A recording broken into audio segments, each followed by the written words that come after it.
As Canadians brace for a pivotal election in less than 2 weeks, a sinister truth lurks in the shadows. Our democracy is being targeted by foreign forces, and the chilling evidence is being largely ignored by the regime media and the political elite desperate to cling to power. The stakes are high, and at the center of it all is Mark Carney, Beijing's semi-polished pawn and Trudeau's once top advisor, whose actions could very well unravel Canada as we know it. The cozy relationship between communist China and Canada's political class, institutions, and key industries has continued to raise serious concerns about national security, sovereignty, and the integrity of our democratic process, as highlighted by Justice Hogue in the Foreign Interference Commission report. The 123-page report summary found that China interfered in Canada's 2019 and 2021 federal elections, but somehow this apparently did not significantly alter the outcomes of those elections.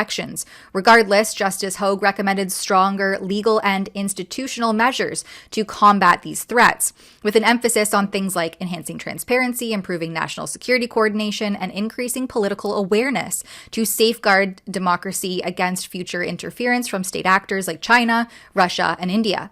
Except that the report was released 3 weeks after then Prime Minister Justin Trudeau prorogued Parliament on January 6th, effectively shutting down any possibility that these recommendations would be adopted before Canadians hit the polls again, which we're doing now in a snap election, with Canadians set to vote on April 28th. And during this time, in comes former banker and well-known World Economic Forum climate zealot Mark Carney, who was voted in as Liberal leader by a small fringe minority of Liberal Party faithful.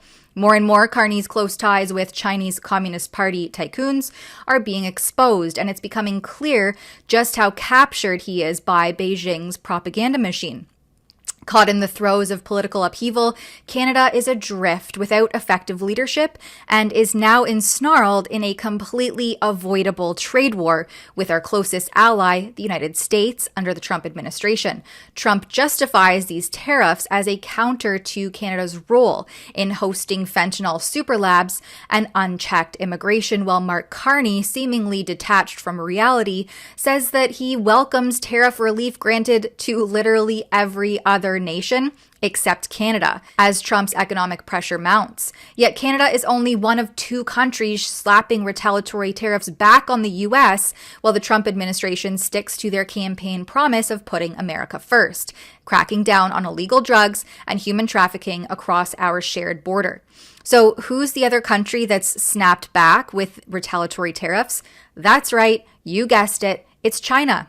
And if we follow the money, according to a shocking report from Vancouver journalist Sam Cooper of the Bureau, Canadian banks, yep, those same banks that you might have your savings in and the same ones that arguably froze Canadians' bank accounts, have been caught red-handed facilitating the Chinese fentanyl trade. We're talking about billions of dollars in suspicious transactions, with Chinese organized crime using Canada as a laundering hub for fentanyl profits. And it's been known for years, at least since 2023, that these super labs posed a threat to the US and arguably Canada, especially as the proliferation of organized crime in this country has allowed for the transition from simply importing fentanyl ingredients from China to full-on producing the deadly synthetic opioid that claims countless lives across North America every single day, hence super labs. And it appears that Canada's financial system is helping these organized criminals wash the blood money clean. FinTrack, which is Canada's financial watchdog, has been sounding the alarm, pointing to online casinos and high-value email transfers as part of the scheme. But where's the accountability? Where is the outrage? It's crickets from Ottawa, and that doesn't seem like an accident. Amid revelations from a federal election interference watchdog exposing a Beijing orchestrated campaign to sway Chinese Canadians' opinions, we have more questions than answers about Liberal leader Mark Carney's ties to China.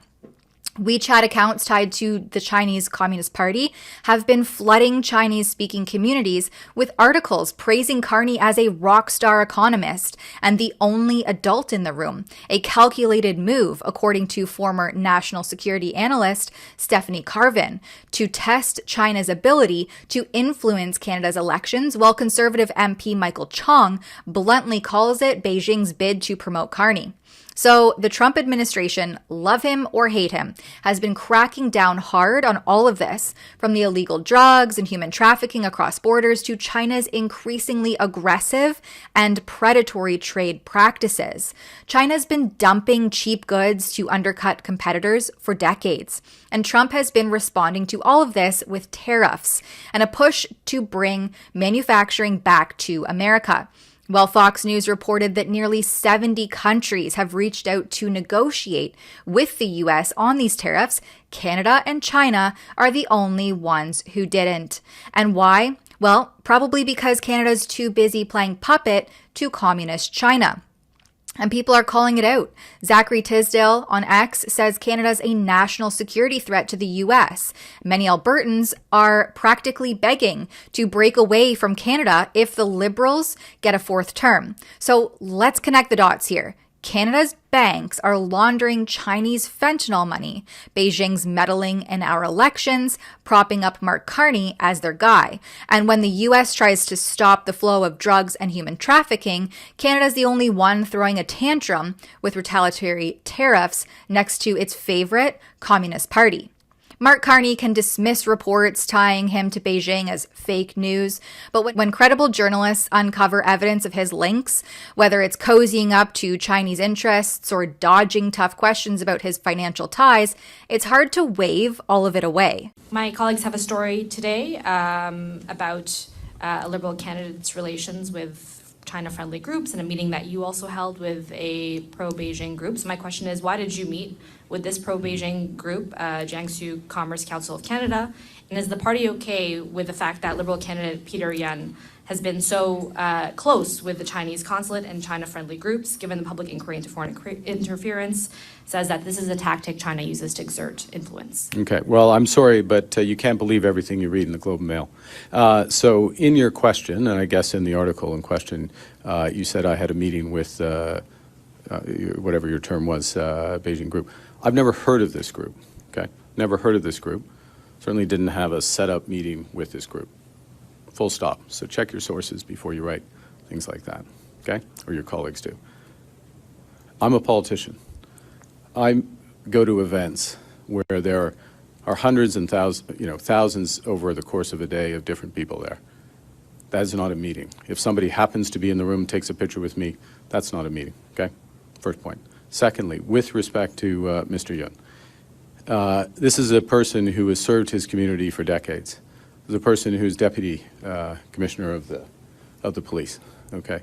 A person in discharge of those responsibilities meets with a variety of community groups in the community because that's his job.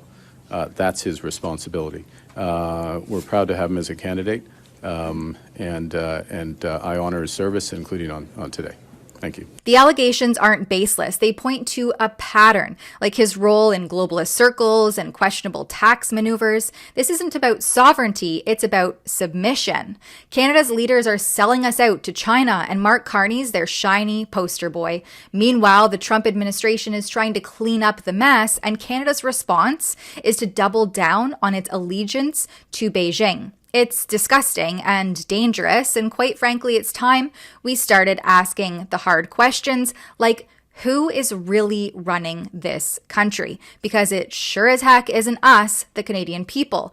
And right now, it's not really anyone, let alone someone never elected by a constituency like Mark Carney, who can claim progress and productive talks with President Trump all day long, touting that he's all in for Canada. But when he dodges basic questions about where he pays his taxes, holding 3 passports and stashing funds in offshore accounts in Bermuda, a tax haven with no corporate or capital gains taxes, it's obvious that he's sidestepping the higher taxes he would owe if those funds were set up here in Canada. Those actions speak louder than any of his empty words and pledges of so-called allegiance. For Rebel News, I'm Tamara Ugolini. To see all of our election coverage, head on over to campaign2025.com. And if you enjoy our work and appreciate it, please consider supporting it there. That's campaign2025.com.